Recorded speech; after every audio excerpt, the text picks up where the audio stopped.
사순절 둘째 주간입니다. 예수님이 고난을 받으심으로 우리가 나음을 입었습니다. 우리가 온 마음을 다하여 예수님을 예배합니다. 하나님께 예배를 드리는 사람은 영과 진리로 예배를 드려야 합니다. 아멘.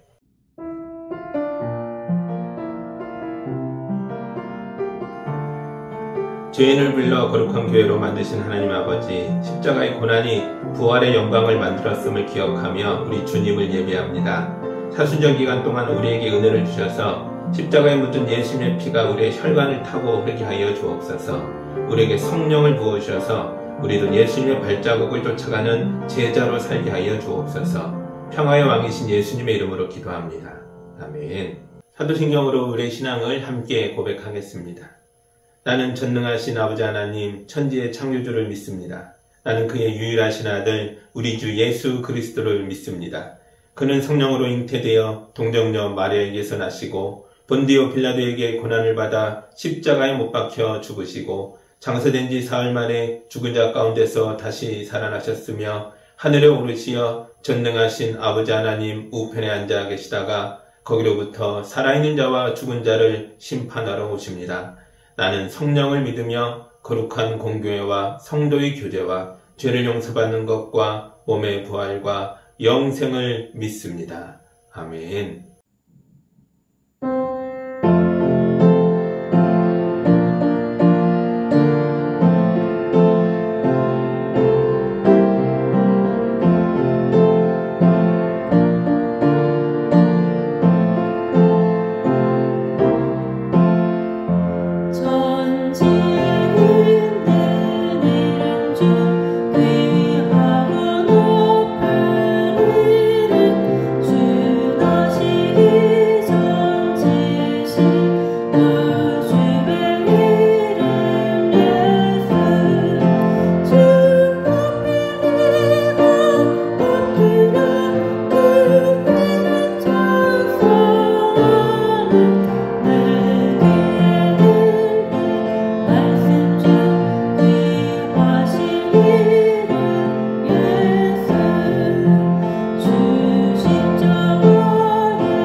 오늘 우리에게 주시는 하나님의 말씀은 누가복음 9장 28절에서 36절의 말씀입니다. 하나님의 말씀을 봉독할 때 경청하시기 바랍니다. 이 말씀을 하신 뒤에 8해쯤 되어서 예수께서는 베드로와 요한과 야고보를 데리고 기도하러 산에 올라가셨다. 예수께서 기도하고 계시는데 그 얼굴 모습이 변하고 그 옷이 눈부시게 휘어지고 빛이 났다. 그런데 갑자기 두 사람이 나타나 예수와 더불어 말을 하고 있었다. 그들은 모세와 엘리야였다. 그들은 영광에 쌓여 나타나서 예수께서 예루살렘에서 이루실 일, 곧 그의 떠나가심에 대하여 말하고 있었다. 베드로와 그 일행은 잠을 이기지 못해서 졸다가 깨어나서 예수의 영광을 보고 또 그와 함께 서 있는 그 두 사람을 보았다. 그 두 사람이 예수에게서 막 떠나가려고 할 때에 베드로가 예수께 말하였다. 선생님, 우리가 여기서 지내는 것이 좋겠습니다. 우리가 초막셋을 지어서 하나에는 선생님을, 하나에는 모세를, 하나에는 엘리야를 모시겠습니다. 베드로는 자기가 무슨 말을 하는지도 모르고 그렇게 말하였다. 그가 이렇게 말하고 있는데 구름이 일어나서 그 세 사람을 휩쌌다. 그들은 구름 속으로 들어가니 제자들은 두려움에 사로잡혔다. 그리고 구름 속에서 소리가 났다. 이는 내 아들이요 내가 택한 자다. 너희는 그의 말을 들어라. 그 소리가 끝났을 때 예수만이 거기에 계셨다. 제자들은 입을 다물고 그들이 본 것을 얼마 동안 아무에게도 알리지 않았다. 아멘. 잠깐 기도합니다. 하나님 감사합니다. 사순절 기간 동안 우리가 경건의 삶으로 들어가고 있습니다. 예수님이 변화산에서 제자들과 함께 기도했던 것처럼 기도하는 우리 속에 임하여 주셔서 우리를 새롭게 하여 주옵소서. 예수님의 이름으로 기도합니다. 아멘. 변화산은 예수님이 베드로와 요한과 야고보를 데리고 기도하러 올라갔던 산입니다. 28절을 다시 보겠습니다.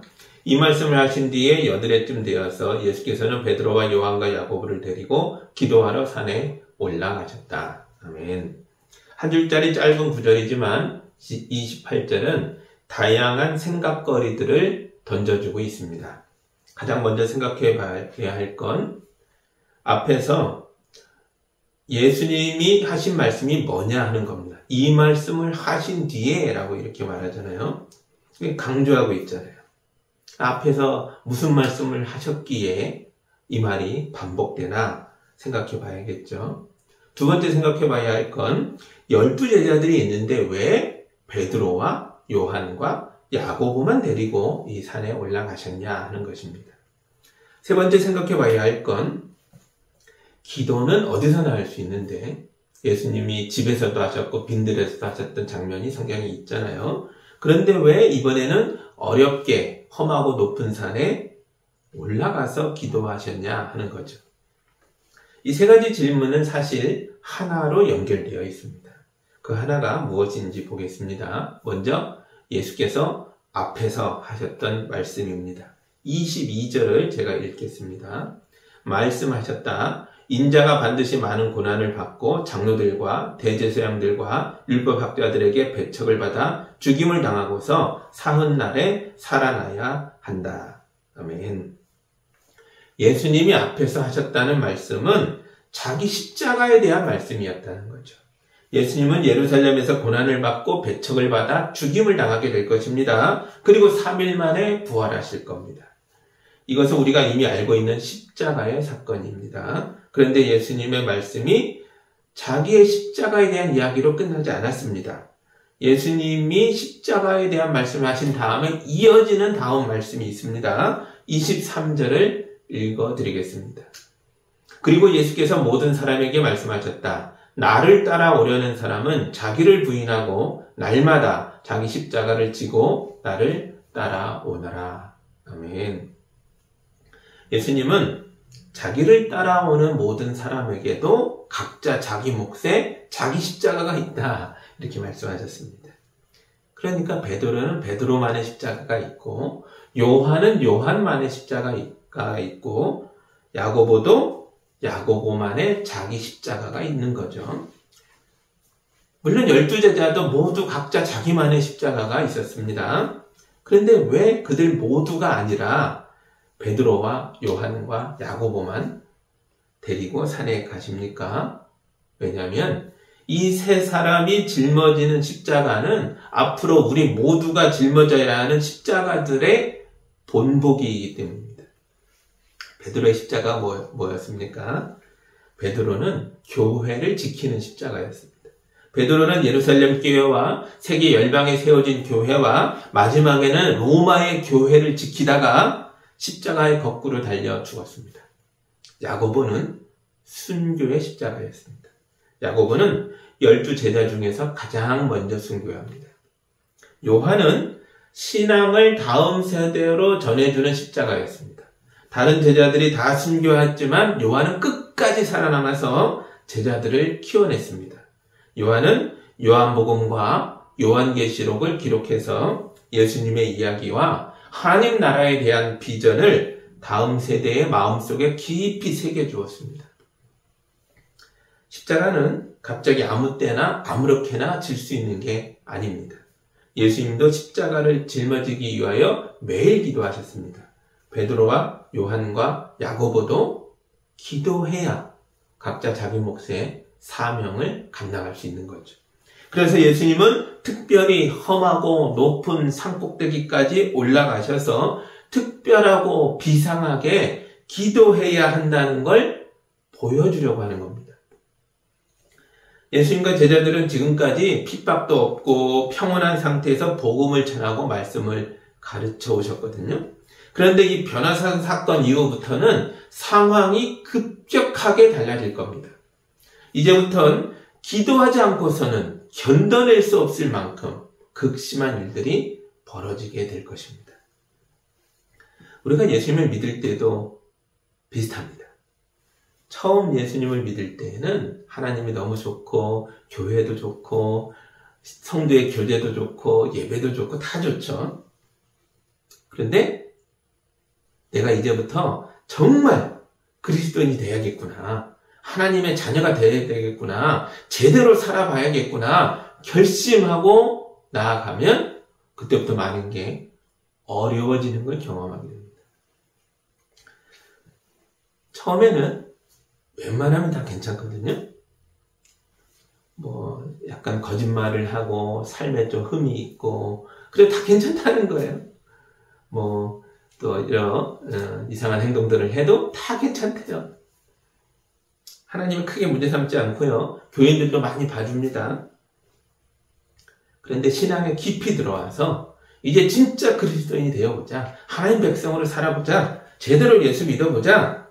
그러면 하나님이 그때부터 본격적으로 우리를 훈련시키십니다. 왜 그럴까요? 우리가 신앙 안에 깊이 들어오면 왜 하나님이 평소에 안 하던 간섭을 막 하기 시작하냐고요. 왜냐하면 하나님은 자기 자녀를 말씀으로 또 훈계로 양육하시는 우리의 아버지이시기 때문입니다. 처음에 손님처럼 와 있을 때는 아직 하나님 자녀가 아닌 거죠. 손님에게 이래라 저래라 하겠어요. 편안하게 대해줍니다. 그러나 그가 예수 믿고 하나님 자녀가 되겠다고 결심하면 이제부터 하나님께서 그래 내 딸아 내 아들아 내가 너를 멋진 사람으로 진정한 그리스도인으로 훈련시켜줄게. 양육할게. 키워낼게. 하나님도 결심하고 우리를 대하시는 겁니다. 예수님이 기도하러 산에 가신 것도 비슷한 상황이었다는 거죠. 이제부터 십자가가 기다리고 있고 또 이제 겟세마네 동산도 가야 되고 많은 고난을 통과해야 되고 교회도 세워야 되고 수많은 일을 해야 되니까 이 모든 것을 고난을 통해 이뤄내야 되니까 준비해야 되는 겁니다. 기도로 훈련으로 준비해야 되는 거죠. 우리에게 각자 자기만의 십자가가 있습니다. 이번 사순절 기간을 특별하고 비상하게 기도하는 시간으로 만드시기 바랍니다. 그러면 우리도 우리만의 십자가를 짊어질 수 있는 능력을 받게 될 것입니다. 십자가가 없이는 영광도 없다. 우리가 흔하게 하는 말이잖아요. 십자가를 지는 사람, 그에게 죽음을 이기고 부활하는 생명이 영광으로 임하게 될 것입니다. 십자가를 지는 사람에게 하나님의 뜻이 드러나게 될 것입니다. 이번 사순절이 여러분의 변화산이 되기를 주님의 이름으로 축복합니다. 이제 변화산에서 무슨 일이 있었나 볼까요? 29절부터 30절입니다. 예수께서 기도하고 계시는데 그 얼굴 모습이 변하고 그 옷이 눈부시게 휘어지고 빛이 났다. 그런데 갑자기 두 사람이 나타나 예수와 더불어 말을 하고 있었다. 그들은 모세와 엘리야였다. 아멘. 예수님이 제자들 앞에서 놀라운 모습으로 변화되셨습니다. 예수님의 얼굴과 옷에서 빛이 났습니다. 그리고 갑자기 모세와 엘리야가 나타나서 예수님과 대화를 나누고 있습니다. 그들 모두가 영광에 쌓여 있었습니다. 왜 모세와 엘리야일까요? 모세는 율법을 대표하고 있고 엘리야는 선지자를 대표하고 있습니다. 그러니까 모세와 엘리야는 예수님에 대해서 오래전부터 예언해왔던 하나님의 말씀인 율법과 선지자서를 대표하고 있는 겁니다. 즉 구약성경의 대표들인 거죠. 또한 모세와 엘리야는 변화산에서 일어난 이 일들을 이것과 유사한 경험을 이미 한 사람들입니다. 이런 거죠. 모세는 처음 사명을 감당하게 됐을 때, 하나님의 부르심을 처음 받았을 때 광야에서 불붙은 떨기나무를 보고 하나님을 만난 사람입니다. 나무에 불이 붙어서 타고 있는데 나무가 전혀 손상받지 않고 있는 거예요. 이 놀라운 광경을 내가 가까이 가서 보자 해서 그 불붙은 떨기나무 가까이 갔는데 갑자기 음성이 들립니다. 모세야, 이곳은 거룩한 곳이니 너의 발에서 신을 벗어라. 처음에는 험한 광야, 거친 광야, 모래가 풀풀 날리는 광야였는데 어느새 그곳에 하나님이 임재하셨고 변화된 거예요. 거룩한 곳이 된 거죠. 엘리야는 죽음을 경험하지 않고 하늘로 올라간 사람입니다. 엘리야가 자기 사명을 다 완수하고 이제 여한이 없다, 죽음을 앞두게 됐을 때 하나님께서 그에게 불타는 마차를 보내 그를 산채로 하나님 나라로 데려갔습니다. 그래서 엘리야는 죽음을 이기시는 예수의 부활을 미리 보여주는 의미가 있는 거죠. 이 장면을 목격한 제자들이 얼마나 행복했을까요? 가슴이 터져나갈 만큼 흥분이 됐겠죠? 33절입니다. 그 두 사람이 예수에게서 막 떠나려고 할 때에 베드로가 예수께 말하였다. 선생님, 우리가 여기에서 지내는 것이 좋겠습니다. 우리가 초막셋을 지어서 하나에는 선생님을, 하나에는 모세를, 하나에는 엘리야를 모시겠습니다. 베드로는 자기가 무슨 말을 하는지도 모르고 그렇게 말하였다. 베드로는 자기가 무슨 말 하는지를 몰랐다는 거예요. 너무 놀라서 이곳이 천국인가요?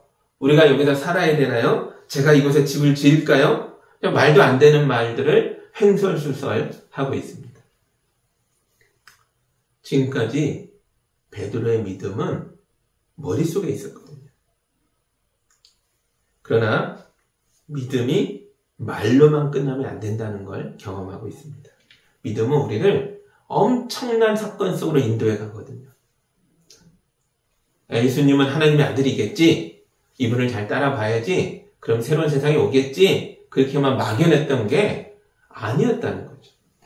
하나님의 영광이 임하는 곳, 하늘의 영광이 실현되는 것을 목격하게 됩니다. 그 현장에 들어가면 그 세속적인 근심들이 다 사라집니다. 진짜 하나님의 영광 속에 머무니까 돈이고 뭐고 다 필요 없는 거예요. 우리의 근심과 걱정도 다 사라집니다. 그래서 베드로는 영원히 이곳에 머물고 싶다. 그 열망 속에 들어가 버리는 거죠. 자기도 모르게 외칩니다. 주님, 여기가 너무 좋습니다. 영원히 이곳에 살고 싶습니다. 그런데 베드로가 미처 깨닫지 못한 게 있었습니다. 31절로 다시 갑니다. 그들은 영광에 쌓여 나타나서 예수께서 예루살렘에서 이루실 일, 곧 그의 떠나가심에 대하여 말하고 있었다. 아멘. 말씀을 대표하는 모세와 엘리야가 나타나서 예수님과 대화를 하셨는데 이 놀라운 영광 속에서 이루어지는 대화의 중요 주제가 십자가였다는 거죠.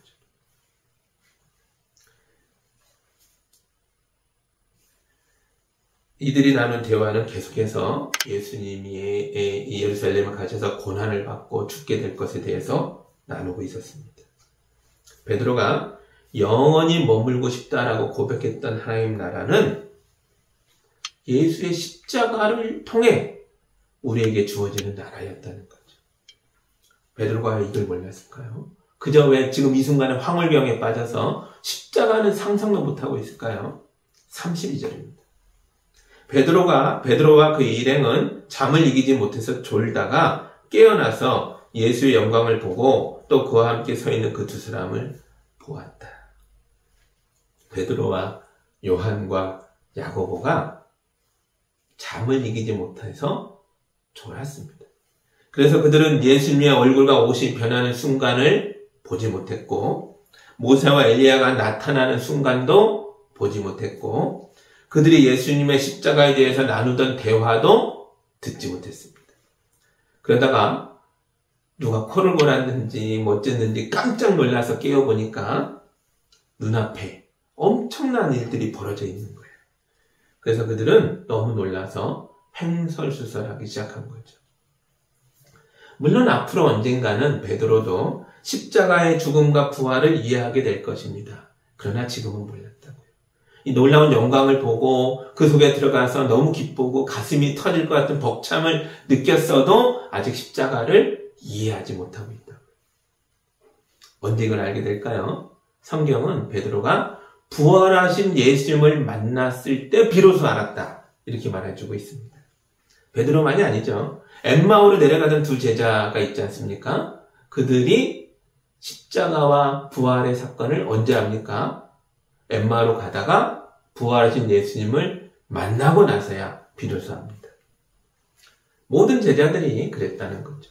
부활하신 예수님을 만나고 나서야 비로소 십자가의 의미까지 알게 됩니다. 십자가 앞에서는 몰랐어요. 그 앞에서는 뭐 했어요? 다 도망갔죠. 우리도 그런 경험이 있을 겁니다. 우리가 예수님을 진짜로 제대로 알고 온전히 믿기까지는 시간이 좀 걸립니다. 말 한마디로 예수님을 믿게 되는 사람은 사실 거의 없습니다. 예수님의 수제자인 베드로도 3년을 따라다니고도 몰랐다는 거죠. 하물며 교회에 처음 와본 사람이 어떻게 다짜고짜 예수님을 바로 믿을 수 있겠습니까? 그러니까 우리는 복음을 전할 때 인내심을 가지고 해야 합니다. 한 번 전하고 끝나는 게 아닙니다. 그가 진정으로 예수님을 믿는 그리스도인이 될 때까지는 시간이 걸린다는 걸 알고 있어야 합니다. 사형리를 암송해서 들려주면 복음을 전한 겁니까? 아닙니다.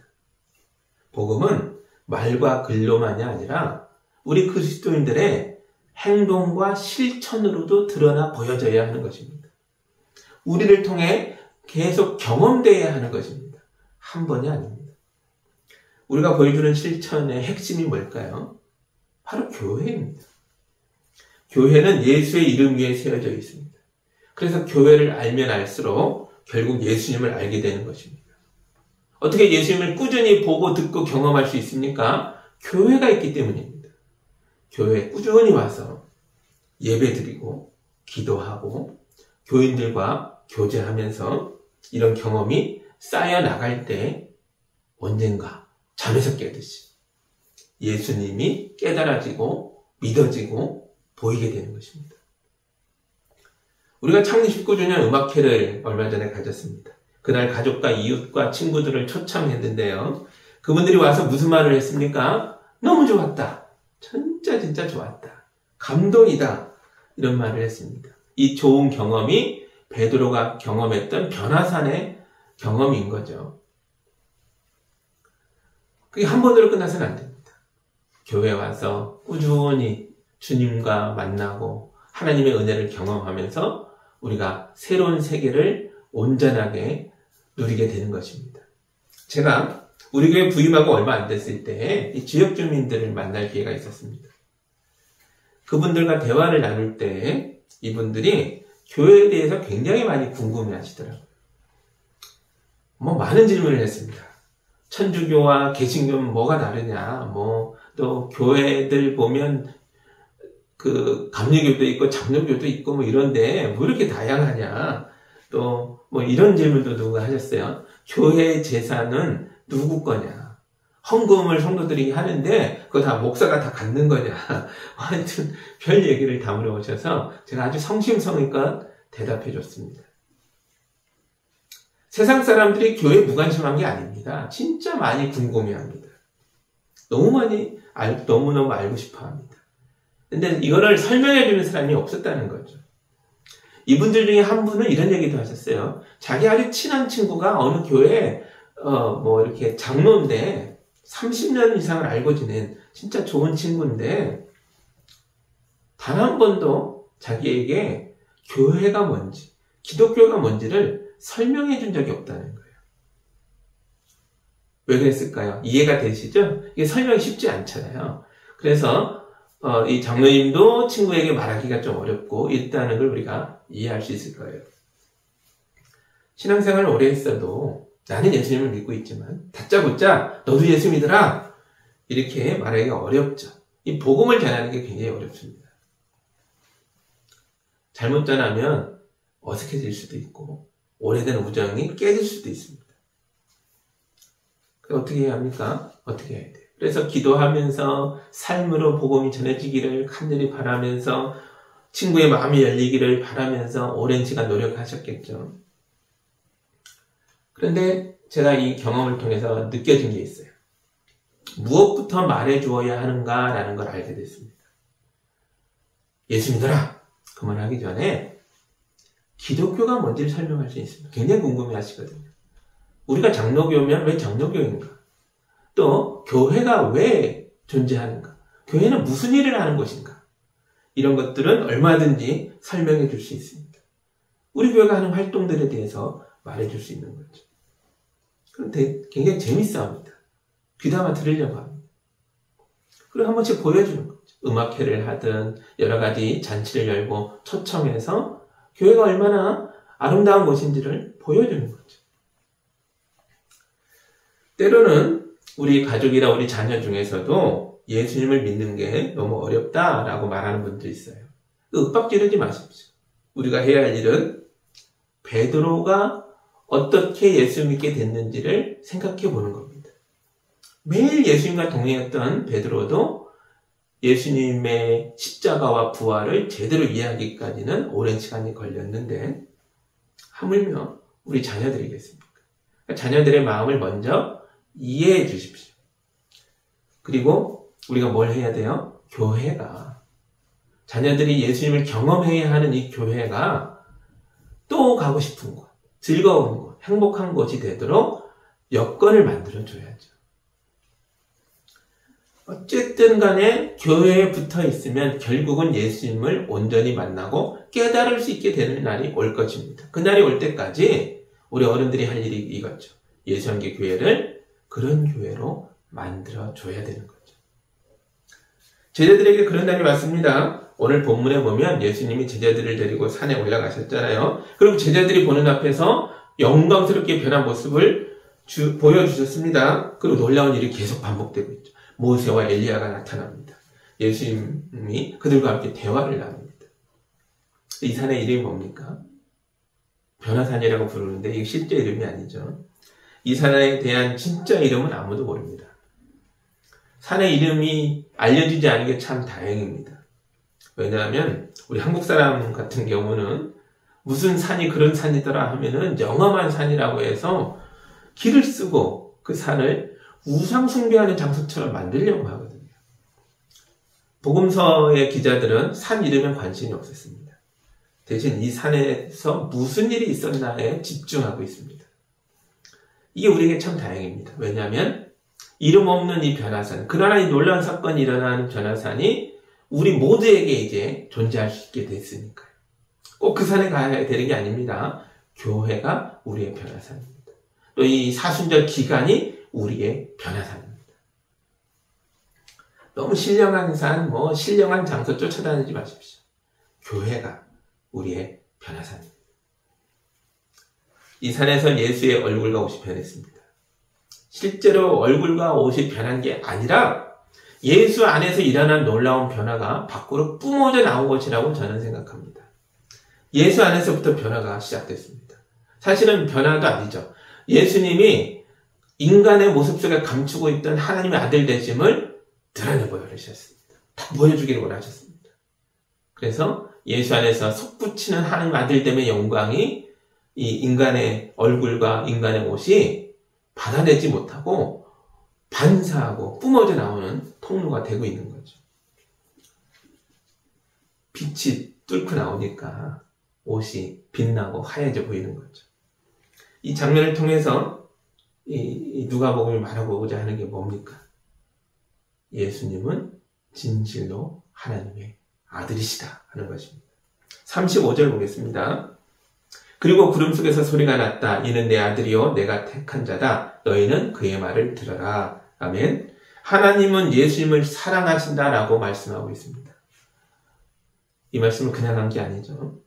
예수님을 믿고 따르는 우리도 그 사랑 속에 있다라고 말씀하시는 것입니다. 이것이 우리가 가진 능력입니다. 이것이 우리가 가진 자신감입니다. 우리는 사랑받는 자녀이기에 세상 어디에 가도 그 누구를 만나도 누구 앞에서도 당당할 수 있습니다. 이것이 바로 그리스도인이 가지고 있는 자신감입니다. 여러분이 가진 물질이나 학식이나 어떤 관계 가지고 내가 누구다 이것 때문에 비교해서 만들고 이런 게 아닙니다. 하나님이 내 아버지십니다. 우리는 하나님의 사랑받는 자녀입니다. 그래서 모든 그리스도인들은 어디에서 누구 앞에서는 당당합니다. 바울도 그랬잖아요. 바울도 죄수의 몸으로 재판받는 자리에서도 자기를 심판하는 그 높은 관리들 앞에서 당당했습니다. 베드로도 로마 황제 앞에서 당당했습니다. 이거 그리스도인의 모습입니다. 또 두 번째가 뭡니까? 하나님께서 우리에게 너희는 그의 말을 들으라 라고 말씀하십니다. 왜냐하면 예수님이 우리의 길이요 진리요 생명이시기 때문입니다. 예수님을 따르십시오. 예수가 바로 우리가 따라가야 할 길입니다. 우리 모든 그리스도인들의 모범입니다. 마지막으로 36절입니다. 그 소리가 끝났을 때 예수만이 거기에 계셨다. 제자들은 입을 다물고 그들이 본 것을 얼마 동안 아무에게도 알리지 않았다. 아멘. 변화산의 놀라운 사건이 끝났습니다. 소리도 사라졌고 모세와 엘리야도 사라졌습니다. 그러나 예수는 거기에 계셨습니다. 모든 일이 끝났을 때에도 예수님은 끝까지 우리와 함께 하시는 분이십니다. 우리도 감격스럽게 예배를 드리고 난 뒤에는 다시 일상으로 가야 합니다. 성령으로 충만했던 기도의 시간 뒤에도 다시 일상으로 돌아가야 하죠. 그러나 우리가 혼자 가는 게 아닙니다. 예수님이 함께 가십니다. 사순절이 우리의 변화산입니다. 험하고 높은 산처럼 기도의 자리에 올라가서 금식하며 철야하며 뜨겁게 기도하십시오. 온갖 성령의 체험을 다 하십시오. 하늘의 음성을 들으십시오. 그러나 우리가 그 장소에 계속 머물면 안 됩니다. 우리가 살아가야 할 곳은 산 꼭대기가 아니라 산 아래에 있습니다. 우리의 일상 속으로 우리는 다시 들어가야 합니다. 돌아가야 합니다. 그러나 우리가 혼자가 아닙니다. 우리는 이제 변화산의 기도를 통과했기에 예수와 함께 우리의 삶으로 돌아가는 것입니다. 어떤 예수님입니까? 변화산에서 자기의 하나님의 아들 되심을 그 놀라운 영광을 다 드러내셨던 예수님이십니다.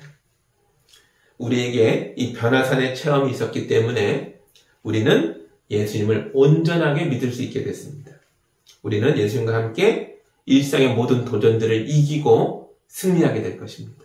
우리 몫의 십자가를 담대하게 지고 나아가게 될 것입니다. 이걸 어떻게 짊어져요?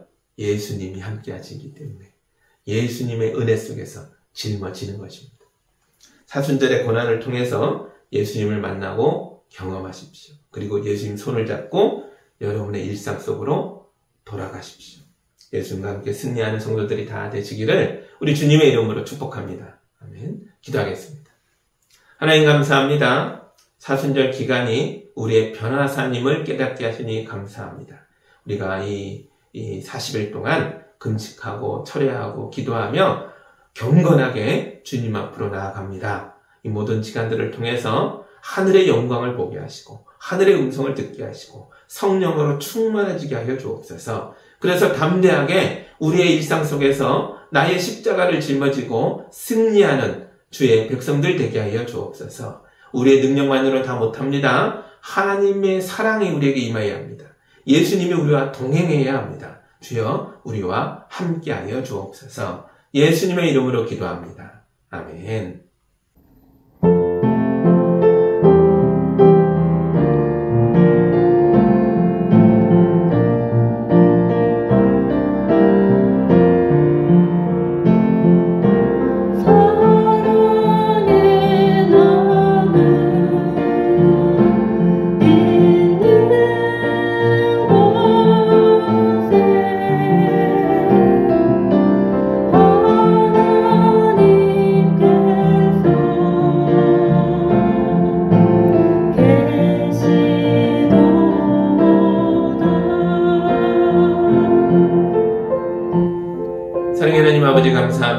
우리 성도들이 거룩한 예물을 올려드렸습니다.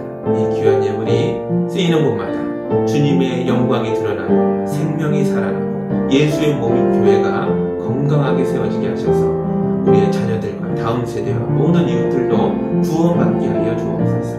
우리 성도들 삶에 나아가 살아갈 때에 힘없이 살아갈까 두렵습니다. 은혜를 주시옵소서. 건강을 주시옵소서. 하늘의 모든 보화로 축복하여 주옵소서. 그래서 사랑받는 자녀로 담대하게 세상을 이기게 하여 주옵소서. 예수님의 이름으로 기도합니다.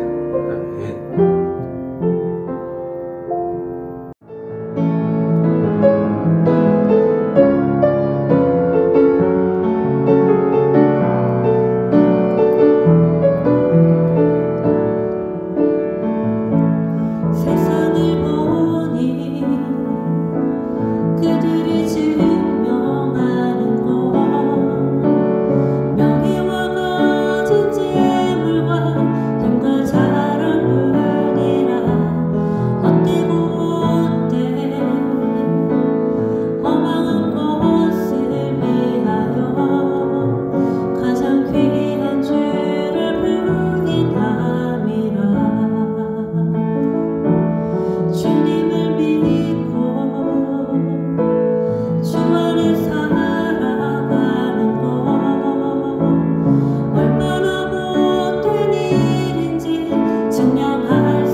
이제는 우리 주 예수 그리스도의 은혜와 우리 하나님 아버지의 크신 사랑하심과 성령님의 인도하심과 교통하심이 하나님의 자녀 되어 담대하게 일상으로 나아가 각자 자기 몫의 십자가를 짊어지는 우리 모든 성도들 위해 이제로부터 영원까지 함께하기를 간절히 축원하옵나이다. 아멘.